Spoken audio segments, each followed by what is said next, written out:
Good morning and welcome to the second in our series of webinars on scientific method and doing science research. Today, our focus is going to be on data analysis, and our speakers today are Madison Werner and Kathryn Youngblood with the University of Georgia. And I'm not going to waste any time. I'm going to turn it on over to them. Happy to be here this morning and to get to share a little bit with you all about some of our research work and how we analyze data. So let me get my slides up and running here. Okay, excellent. So I'm going to talk a little bit about our work at the University of Georgia Circularity Informatics Lab and how we use community data to identify opportunities to prevent plastic pollution. So a lot of our work at the Circularity Informatics Lab is really focused on how we get context-specific local data and empower communities to be able to use that to understand what's happening in their own environment and to be able to target interventions to reduce plastic pollution. But before we jump into that, I wanted to give you a little bit of background about myself. So my name's Kathryn Youngblood, and I'm an environmental engineer by training. So I became an environmental engineer because I love the outdoors, I love being outside, I love hiking and diving. And most days in the field for environmental engineering do not look like this. Really, environmental engineering is a lot about the connection between cities and communities and the environment and how we figure out how to design systems that can be in balance with those things. So, for example, environmental engineers work on water systems so that we can take drinking water from rivers and filter it so it's clean when it arrives in your house, and then take wastewater from your house and filter it so that it's cleaner when it goes back into the rivers. Environmental engineers also work on systems like renewable energy systems to try to live in better balance with the environment that way. However, when I was studying environmental engineering, I realized that one of the issues that we are currently not living in balance with the environment with is waste management, and specifically plastic pollution. So this is a photo from a cleanup that I got to participate in last year with an organization we work with called the Prince William Sound Stewardship Foundation in Alaska. On these really, really remote beaches in Alaska where nobody goes. And we cleaned up thousands of pounds of marine debris. And the ocean is depositing this material back onto land. There's a really incredible amount of it, estimated at around 11 million metric tons a year that are entering the ocean. So it's something that needs a lot of design and innovation. And one of the areas in particular that is important to understand some of the more new research that's coming out is around how rivers are helping to move plastic pollution from communities into the ocean. And that's why we were really excited to partner with Stark County in 2022 to run this project that we called Ohio River Earth to Oceans. And during that project on Earth Day in 2022, we launched it until World Oceans Day to really help symbolize this this connection between rivers, between the Earth and our oceans. And we invited people along the river in the Ohio River watershed, which includes Stark County, to collect data on plastic pollution using the Debris Tracker app. So in total, we had over 18,000 litter items logged within that couple month period in 2022. I'll pop up this video quickly to show you what tracking with the app looks like. I'm going to go through a full tutorial of how to use Debris Tracker in just a second, but you can see here that you can use the app to easily collect open geospatial data on plastic pollution, which we can then analyze to understand trends, patterns, what parts of the community are more affected by plastic pollution, where we might want to target interventions or cleanups. So I'll go ahead and move to the next slide. Oops. All right, so here's some of those results from Stark County. So you can see the lighter squares mean lower litter densities and the higher squares mean higher litter density. So litter density is shown here in count per meter squared. So 2.75 items per meter squared. And that's equivalent to 275 items in about a city block. So a city block is about 100 meters long. So if you were walking along a city block and looking at the meter next to the block where you were seeing trash, you might see up to 275 litter items in that 100-meter transect. So that's a fairly high amount. Stark County had the highest litter densities of the cities that we worked in along the Ohio River, which I think really shows the importance of focusing on this issue in Stark County, and also why we need students like you and people in the community who are engaged and who want to help prevent plastic pollution. So here's some of the key findings from the materials that we found in Stark County. So you can see the vast majority of what we found was plastic, 85%. Cigarette butts are a top litter item in almost every community we work with. A lot of people don't realize that the cigarette butt itself is made of cellulose acetate, which is a type of plastic. So they don't break down in the environment. They are persistent, and then they also have other contaminants besides just that plastic. So cigarette butts are really bad and ideally would not be littered in the environment. Foam fragments and hard plastic fragments were also really prevalent in the data set in Stark County. Once an item is a fragment, obviously, it's really difficult to clean up. So it's really important to target those more upstream items that we know are entering the environment and try to prevent them from entering the environment before they become fragments. I think two things that are really interesting to note here is beverage bottles was the fifth most common item in Stark County, which is really high. Those, as well as aluminum cans, are theoretically really easily recyclable and shouldn't be something that's ending up in the litter because they're easily recyclable. Now, obviously, none of this should be littered, but those in particular have an easy solution in just recycling them. Foam and plastic cups as well. The 10th most common litter item we saw here, that's something where, bring your own cup systems or reusable cup systems could easily replace those foam and plastic cups that we're seeing ending up in the environment. So backing up a little bit, I wanted to talk about the two main themes of this presentation are community science and geospatial data, which you saw both of those in the Ohio River case study, but I wanted to talk a little bit more about why community science is important.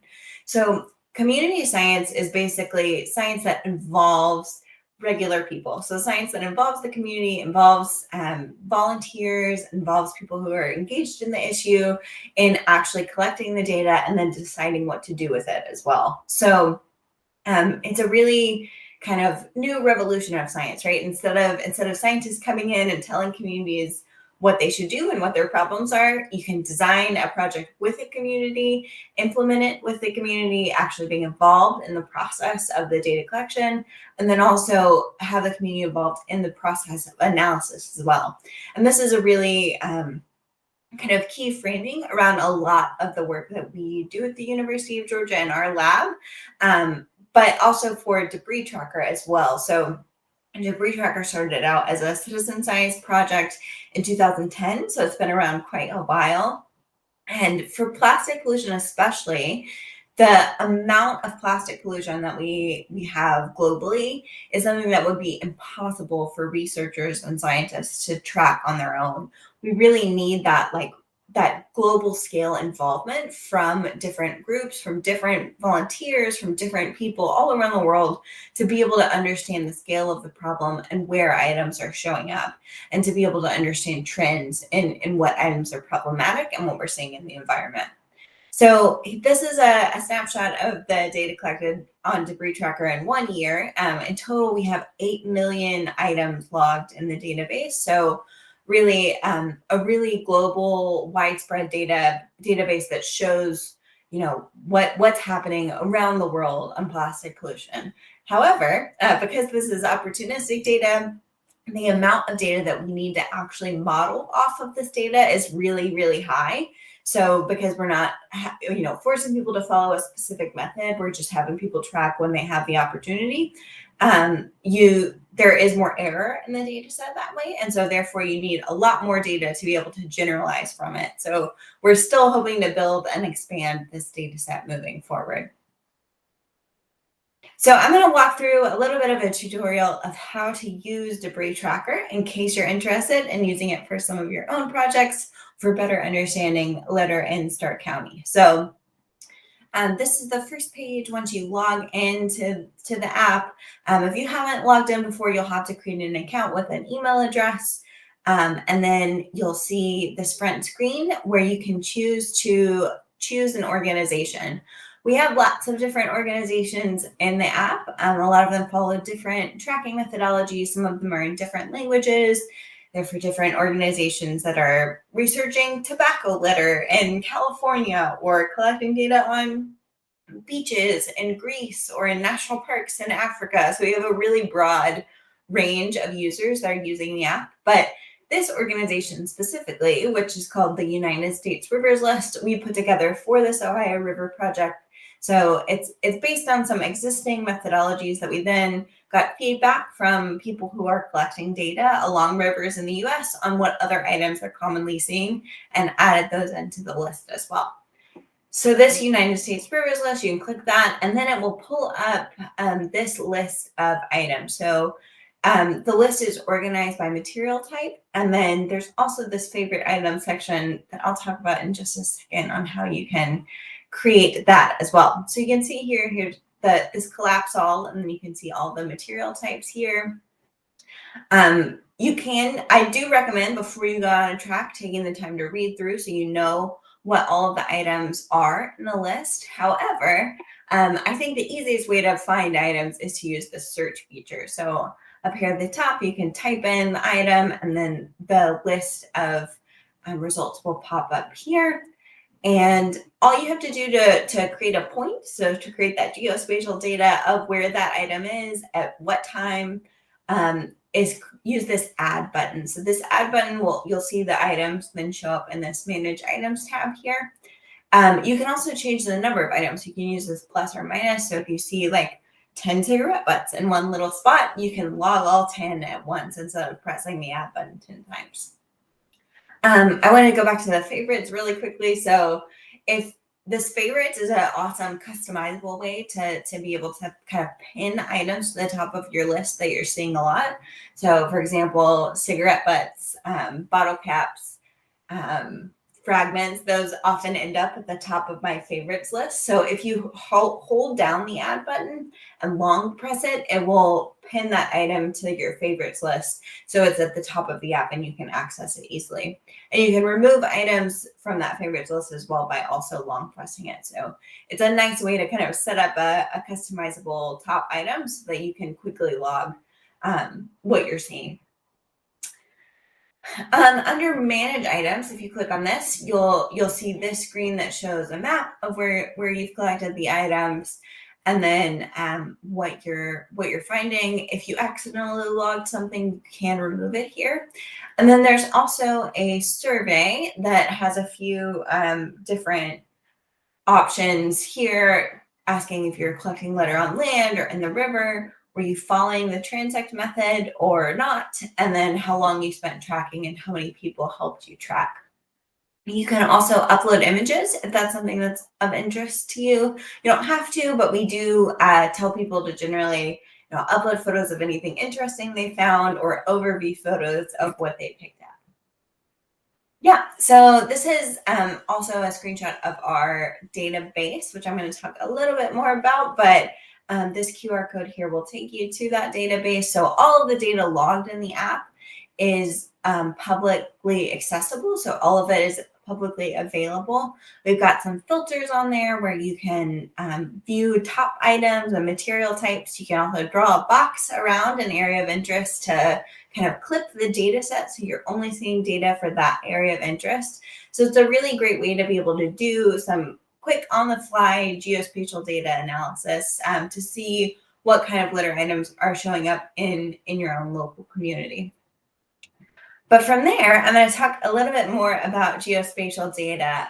So I'm not sure if you guys have heard of geospatial data, but basically it's data that includes information on location. So any data that also includes information on where things are like latitude and longitude coordinates is considered geospatial data. And, because this is geospatial data mimics the way that things are laid out in our actual real world, it's really helpful for identifying patterns, understanding trends, identifying risk, and making decisions around data. So it's really helpful for things like planning, emergency response, environmental management. Having geospatial data, so knowing not just what things are, but also where they are, is really helpful for that. So I wanted to show one example of some geospatial data analysis. So this is while we were working on a project in the Florida Keys. And so we did litter transects on land in the Florida Keys. And then we also did a project where we got to go out on a boat and record floating debris that we were seeing. And then we compared the transects that we conducted on land to the transects, the floating transects of the water-based transects in these mangrove canals. So I'll show you what that map looked like. So you can see here, this is the characterization of the floating debris. So you can see fishing gear was really prevalent in a lot of the transects that we conducted. Other plastic was really prevalent on these bayside transects, and those were primarily things like recreation related plastics, things like coolers and pool noodles that had blown off of people's boats. And that was something we were able to share with the city of like, hey, we're seeing a lot of these floating recreation debris on these bayside transects, and that's something that could potentially easily be targeted with like a local policy that says, hey, you have to tie up stuff when you go out on your boat. Another example is the Mississippi River Plastic Pollution Initiative. So this is a project we've been working on for the last couple of years as well. Similar to the Ohio River, we invited community members to log data. And this was over the course of several years that we worked on this. And in total, we had almost 175,000 items logged along the river. And from there, we were able to take that data and group the types of sites into different risk groups and estimate that around 87 million plastic litter items are on the ground in communities along the Mississippi River corridor. So this kind of geospatial data can be really powerful in terms of making decisions around where to invest resources for communities. So where they need to have better waste management, where they need to install litter collection devices, where they need to conduct more cleanups, where they should run education campaigns. Having this kind of geospatial data that's specific to a specific site can really help communities in making those decisions around investment. And I will let Madison talk some more about these extension activities as well, but wanted to mention that we do have these set up for you. So the top of this page here, which can be accessed with this QR code, is some examples of geospatial data and give some more details on how to make your own map. So how to use our data platform, as well as to pull the data into additional sources like Google My Maps, where you can pull in those points of litter and map them on your own map. So this Citizen Science to Action Guide will walk you through how to do that. This video from Sea to Source also explains how National Geographic explorers use debris tracker and geospatial data to understand plastic pollution around the Ganges River. So I'll let you guys explore those further on your own time. But for now, I will go ahead and turn it over to Madison to talk more about her work in our lab and environmental anthropology. Awesome. Great job, Kathryn. Thank you for presenting on all of that. I'm going to go ahead and share my screen. Okay, so today we're going to talk a little bit about qualitative data, the importance of it, the process of interviewing and analyzing qualitative data. So my name is Madison Werner. I'm an environmental anthropologist with the Circularity Informatics Lab. Basically, if you Google what an environmental anthropologist is, you'll see something along the lines of someone who participates in a discipline of anthropology that examines the complex relationships between humans and the environments in which they happen. But if you see me out and about and we're having the conversation, I'm going to tell you that environmental anthropology is basically just the study of how humans influence their environment and how the environment in turn influences us. So this type of study almost always includes some type of qualitative research, which is what we're going to be discussing today.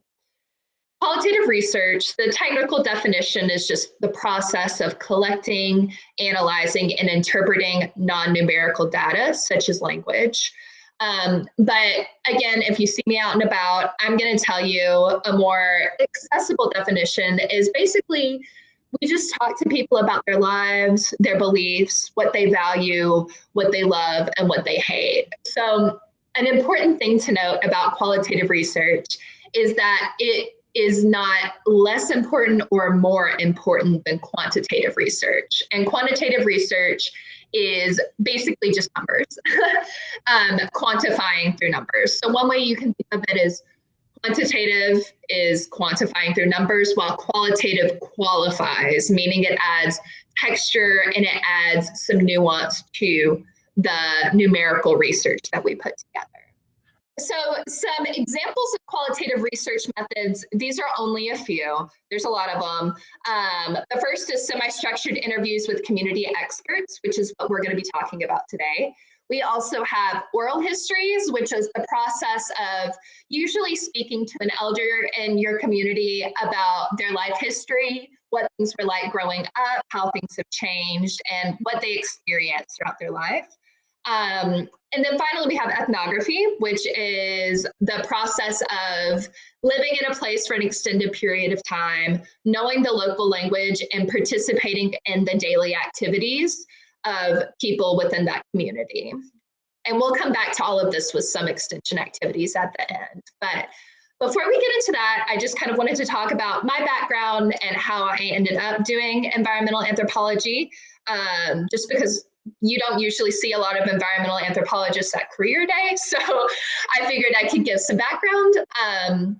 I'm from a very small rural town near Calhoun, Georgia. I always say I'm from Calhoun because that's the closest place on a map. But I'm actually from a place 15 minutes north called Sonoraville. Here's a picture of my brother and I out riding bikes when we were little. And then to the right, you see a picture of my parents. So I didn't always love Calhoun growing up. I felt like my personality was a little too big to be contained there. And so I knew that I wanted to go off to a large state school because I was trying to craft my escape plan to get out and stay out.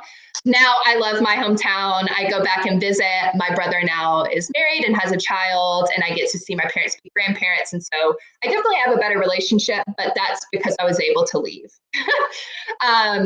So I came to the University of Georgia as an undergraduate, and obviously I liked it enough to stick around. And I began as a journalism major. I changed my major, I think 8 or 9 times. So if you're worried about what you're going to do after high school, just know that you have some flexibility. It's a good time to figure everything out, whether or not you go to college, and you're probably not going to end up doing what you think you're going to do. So just give yourself some grace with that. While I was at UGA, I had the opportunity to participate in a study abroad program in Bali, Indonesia.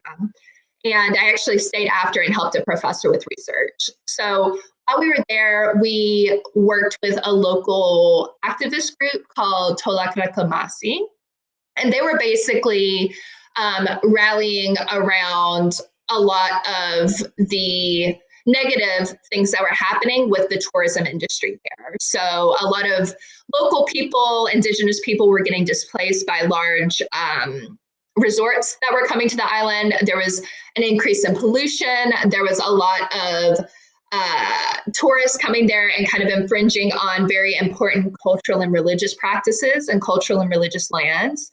So I learned a lot about how inequality functions during this time, and a lot of the things that I saw growing up were also mirrored abroad. So it kind of gave me an interest in equality, how pollution impacts things, and how cultural and societal factors all play into that.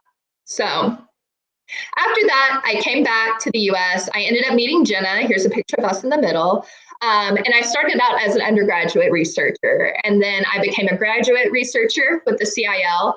And then finally, I'm working full time. And I added this picture here to the right because even though I have had a lot of great professional experiences with the CIL, I've also made a lot of friends. So I went on a trip last year representing the CIL in Berlin, Germany, and Glory Nix ran that program. Her and I became friends. I became friends here with Hannah, who was also on that program. And then I also became friends with Glory's best friend, who lives in Nashville, where I'm at. And now Lisa and I get together every week to make dinner together and watch reality TV. So my professional path has also been one of like friendship and excitement and travel, and I'm really grateful for that. So a majority of the work here that we do at this CIL is related to our circularity assessment protocol, which is our own methodology for understanding how waste moves through a community. So Kathryn talked a lot about marine debris tracker, which we use for this leakage component here, but I'm going to be speaking more about the community portion. So our process for qualitative data collection at the CIL includes we first schedule community stakeholder interviews. We then perform the community stakeholder interviews. Then we transcribe, upload, do some of more of those administrative tasks just to get everything in one place. Then we code the interviews. Sometimes it takes multiple rounds. It just really depends. And finally, we write the community portion of the CAP report using the coded interview data. And then sometimes we also participate in community workshops. So the first process of scheduling community interviews looks kind of like this. This is my little sample spreadsheet that I use. These are not real people. It's just from a show that I like. So don't worry about any of that. You basically create a list of interviewees, then you contact them and you schedule the interview over the phone, on Zoom, or in person. And some of that depends on who you're scheduling. So some government officials like to be interviewed over Zoom. Some small business owners like to do just a quick phone interview because they don't have a lot of time. It really just depends on what the interviewee prefers. And when I say interviewee, I'm referring to the person that we're interviewing. So then we prepare for the interviews, and I'm giving you all of this information because this relates to a potential extension activity that you can choose. So one thing to keep in mind when preparing for interviews is always try to ask open-ended questions. And that means asking questions that cannot be answered with a yes or no. So instead of saying, are you having a good day today? Yes or no. You would say, how is your day going today? Can you tell me a little bit about what you've done? So you can always try to take any potential closed-ended yes/no questions and make them open-ended. And that just encourages a better conversation and encourages the interviewee to be a little bit more open with you. And honestly, it's just less awkward. So another thing to keep in mind is that it's great to approach each interview with curiosity. I've been helping with this part of our CAP for 4 or 5 years now, and I'm still constantly surprised by what people say. Every person is an expert on their own lives, and I think people really appreciate the opportunity to talk about their lives and their experiences in a way where we're recognizing their expertise. And the best thing to always say in an interview is, tell me more. Can you elaborate on that? Can you say a little bit more on that? Like, again, keeping the conversation going and keeping it open enough for the interviewee to really share their thoughts and beliefs and opinions is always going to be a good thing to keep in mind. Another thing is you need to give yourself permission to mess up. Interviewing is a lifelong learning process. It takes practice. There are still interviews that I walk away from where I'm like, ugh, that was bad, or like, oh, I shouldn't have said that, or like, whatever, you know, we're human, we make mistakes. And also, if there's a gap in time where I haven't done interviews for a few months, the first few interviews I start doing again after that period of time aren't always amazing. So just don't beat yourself up too badly about any of this. And then Another important thing to keep in mind is that interviewees will challenge you if you prod too far or if you ask a question they're uncomfortable with. So sometimes things get awkward, sometimes your interviewee may get defensive, and you just have to think on your feet and do whatever you can to make sure that things don't get weird or uncomfortable. I have an example here of some questions that we ask in our interviews. So we have general questions related to plastic and waste management. Let's see here, we have actually a closed-ended question of, does everyone in your community have access to waste collection? And if we wanted to practice making that an open-ended question, we could say, what types of people in your community have access to waste collection? What types of people don't? So there's always ways to play with these questions and make them your own. And then we also have more specific questions depending on who we're interviewing. This includes, in this example, questions for hotels. So asking how many guests they may have on a night, in a high season, in a low season, how they deal with the waste produced in their businesses, etc. So when performing the interviews, we always begin by asking the interviewee if they have any questions. We usually give an overview of the project if they're not familiar with what we're working on. And then we also give some brief consent language. So one thing that I loved about anthropology and differentiated anthropology from other disciplines where you interview people such as journalism is that when you are interviewing someone, you have to disclose who you are and what you're doing.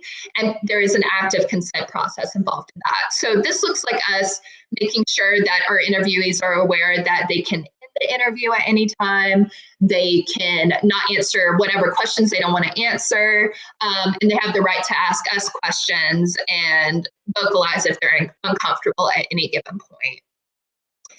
So we also have our semi-structured interview questions, which we just touched on. But the thing about a semi-structured interview is it's semi-structured. So you do have space to ask questions in the moment. It's usually easier to begin with broader questions. So beginning the interview with, tell me a little bit about your job. What does a day in your life look like? Something like that, just to get your interviewee comfortable with talking with you about things. And usually people are more comfortable talking about themselves than they are more sensitive topics. So it kind of helps just ground the interviewee, make them a little bit more comfortable with the process. And then at the at the end of the interview, you thank the interviewee and you follow up if needed. So that could look like, if we're speaking with a government official, they may mention that they have certain data or statistics that we can see. So I'd follow up and ask to see the spreadsheets. Or it could be us following up with a link to our website or a link to a newsletter of another organization that we know that's doing similar work as our interviewee. So it really just depends. But keeping that relationship going, keeping that rapport is really important. After the interview's done, we transcribe the interview. So we'll either type up our notes ourselves or we'll use a transcription service. We'll upload any recorded video interviews to a secure server. And then for our international research, we bring in a translation service to have those interviews translated. Then we code the interviews, and that basically looks like us organizing all of the qualitative data and quotes that we get from interviewees into different categories to find commonalities and patterns. So I have a picture here of my first round of coding from a recent city that we did a circularity assessment protocol in. You can see that it's a little more all over the place. I have subcategories. It's just a little sloppy, right? Which it's supposed to be. It's the first round of interview coding. And then here I have the second interview coding guide. So this is a little bit more put together. It even looks a little bit more confident. And so all of this is to say the qualitative data process is very iterative. And sometimes it takes a few times for you to get it to a point where you're comfortable with, and that's okay.